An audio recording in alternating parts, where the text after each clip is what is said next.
Let me just make a few comments about the cut cap and balance. I can remember coming down to this floor, standing at this podium, just a little over about 15 years ago. This is back during the Clinton administration. And I came down here because the Clinton budget for the entire country at that time was $1.5 trillion. And I came down to and stood here and I said, how is it possible to sustain a level like $1.5 trillion? That was to run the United States of America for the entire year of 1996. Now, I think the outrage this year is that in President Obama's current budget, the deficit alone was $1.65 trillion. In other words, the deficit alone right now is greater than what it took to run the entire country for a period of a year back in 1996.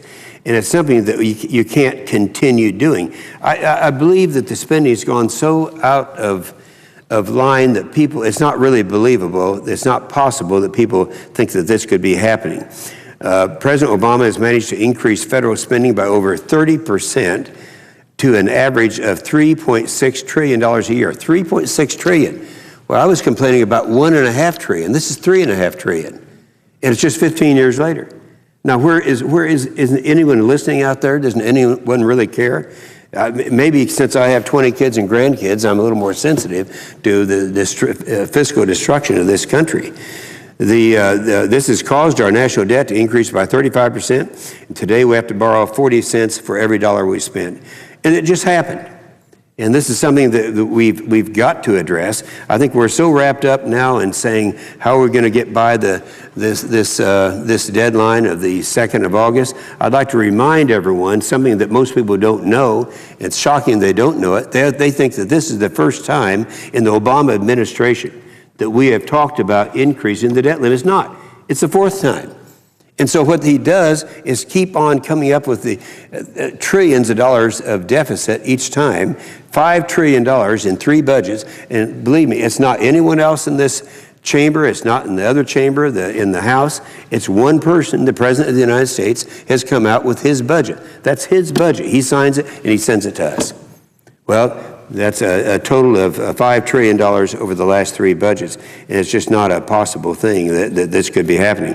And so this being the 4th time that he's wanted to increase the deficit, this is the strategy. You go out and you spend all this money like the drunken sailors, and then you come right up to the last minute and say the world's going to come to an end unless you increase the debt limit. You got to stop someplace. And I decided last time he did this that I was going to stop unless we had some type of discipline. And the only discipline I can see that's out there is the cut, cap, and trade and the balanced budget amendment. And I think that we need to look at this really carefully because if you stop and put this down, what I normally do on something like this is I see, how does this affect the average person?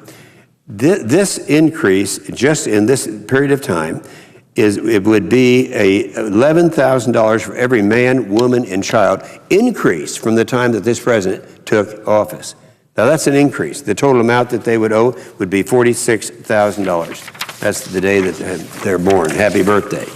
Well, over the past several weeks, we've talked about what to do about the debt limit, and I've looked at all the plans. There are 3 major plans out there, and I'm looking carefully. The problem I have with the plan that has come up that's called the Gang of 6 or the Gang of 7, depending on which group you're looking at, is that it has some intangibles in there. For example, the military cuts, it doesn't say where they are, but we're talking about it around, what, $1 billion? $900 billion, almost $1 trillion over a period of 10 years. Now, I'm on the Armed Services Committee, and I can tell you right now, I don't know where that's going to come from. And so that's the problem, until they come up with more specifics, and they might do it, and it might be perfectly plausible. But as it is right now, the cut, cap, and balance is the only one that I've seen that would really work. And I haven't been involved in all these discussions. A lot of people have been involved. Those certainly are working to try to come up with the answers. The ones going down to the White House every other day and talking with the president. I don't happen to be one of those. My major concern right now, and I'll at least mention this, I've done several shows today to try to let people understand, make people understand, yes, the deficit and the spending, all that is terrible, but what is equally as bad that nobody knows about is what's happening in terms of the regulations. We have all these programs that this administration has tried to pass. I would say the main one that people are familiar with is cap and trade. You remember the old thing? It's been going on for 10 years now. And the cap and trade would cost the American people somewhere between $300 and $400 billion a year. Now, that's a huge thing. Again, bringing that figure down to for every tax-paying family in my state of Oklahoma, that would be a little over $3,000 a year. And you get nothing for it. According to the president's own director of the Environmental Protection Agency, Lisa Jackson, when I asked her on the record, if we were to pass any of these cap and trade bills, would this reduce CO2 emissions? Assuming you want to reduce CO2 emissions. She said no, because this is only apply in the United States, and I would carry it one step further. As we run out of ways to create energy in America, we would have a job flight from our manufacturing base that would have to go to places like China and like India and like Mexico, where they don't really have any emission restrictions. So it would, if anything, increase emissions. Nonetheless, in fact, I would say this, I'm very proud of the United States Senate, because now they have perhaps, at the very most, 24 votes to pass a cap and trade. So what does the president do? He says, fine, we'll do it through regulations. So through regulations, he's attempting to do that. And we're going to hear next week, just another example. I could name, in fact, there are 6 major areas where regulations are costing hundreds of billions of dollars.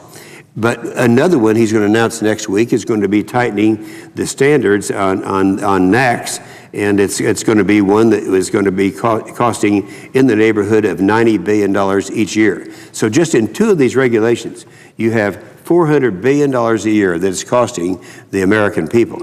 And people just aren't aware of it. Some smart guy in my office went back and he said, you're not the first person to be concerned about these regulations and the cost of regulations.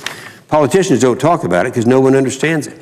But Ronald Reagan, back in 1981, I'm reading right now, this is a quote, he said, "Over-regulation causes small and independent business men and women, as well as large businesses, to defer or terminate plans for expansion."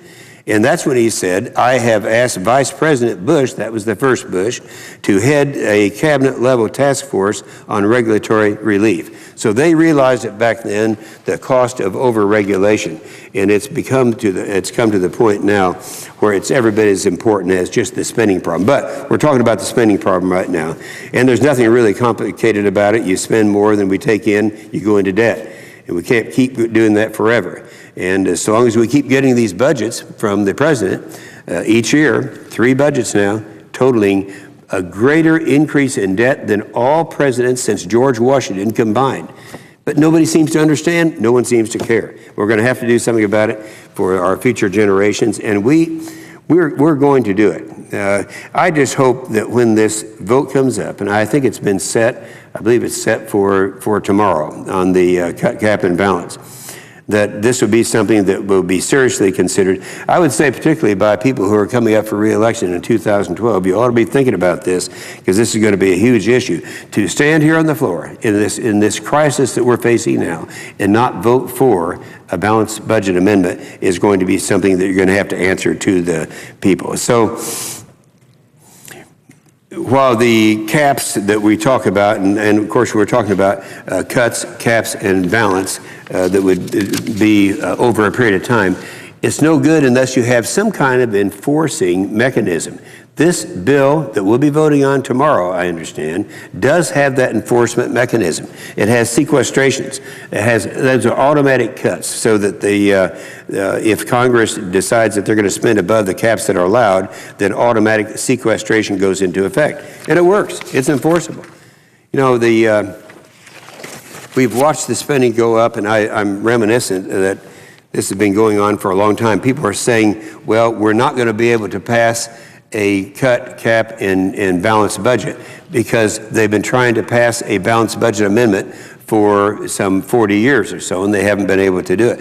I think this is the unique time that's different than the past 40 years. This is the first time that I've seen where the average person knows you can't sustain this thing. You can't go from a budget running in the United States of America for $1.5 trillion, and then all of a sudden it's $3.5 trillion, all due to one president. You can't continue to do that. And I can remember way back many, many years ago when I was in the state legislature, there was a great senator named Carl Curtis from Nebraska. Carl Curtis was quite elderly at that time, and he had been trying to do a balanced budget amendment for probably 20 years at that time. This is back in the 70s. But he came to me in the state legislature in Oklahoma. He said, I got an idea. He said, the argument they use against a balanced budget amendment is the states, 3/4 of the states will never ratify it. So he said, let's pre-ratify a budget balancing amendment. It's kind of ingenious. And he came to me. I happened to be the first state that he came to, and he said, will you take this on as a project? So we actually, in my state of Oklahoma, were the first state in the history to pre-ratify a balanced budget amendment to the Constitution. It was really kind of fun. And then others, it was so popular that others started doing it, and we got right up to the 3/4 and didn't quite get over that. But that's something that took place. It took place many years ago. So this is something that we know is not easy, something that's difficult to do, but now we have another chance. It's the first time we've had a chance where the majority of the people by polling show that they're outraged, we're going to have to do something, and even though we've raised the debt limit countless times, this is the one time that's getting all the attention. It's getting the attention because we have something that is no longer sustainable. We got another chance. The balanced budget amendment provision in the cut, cap, and balance would prevent the debt limit from being raised until Congress sends one of the 3 balanced budget amendment proposals to the states for ratification. In other words, the amendment would have to pass both chambers by a 2/3 majority before the debt limit is allowed to increase. This makes sense. It's a permanent solution to our problem. Within 5 years of ratification, the amendment would require Congress to pass a balanced budget every year, and it would cap total spending at 18% of GDP. Right now, it's hovering around 20% of GDP. So it's even lower than the caps that we've had before. It would also require a 2/3 majority to raise taxes. We all know that conditions could change. We could be in a war, and this does have that provision, which I think is very responsible. The balanced budget amendment is the only reform that will put our nation on a true path for permanent fiscal stability. It'll force comprehensive and real changes to the federal government and its spending priorities. And if it's ratified, it would remove the risk of a debt crisis. In short, it would put our nation on a path to limited government that it has not seen in years. So I really think that this is the opportunity. We have 3 different opportunities coming up. We've heard about the proposal by the leader and by, I think, the majority leader also, that might be some kind of a last effort, and maybe that's what we'd be considering. But the first and the best and the easiest and the fiscally most responsible is the cut, cap, and balance. So we'll have that opportunity tomorrow. It's very significant. We take advantage of that opportunity, and I believe I'm not the pessimist that most people are. I think we got a shot at this thing. If the American people are watching carefully, we could pass this thing. I appreciate that, and I yield the floor.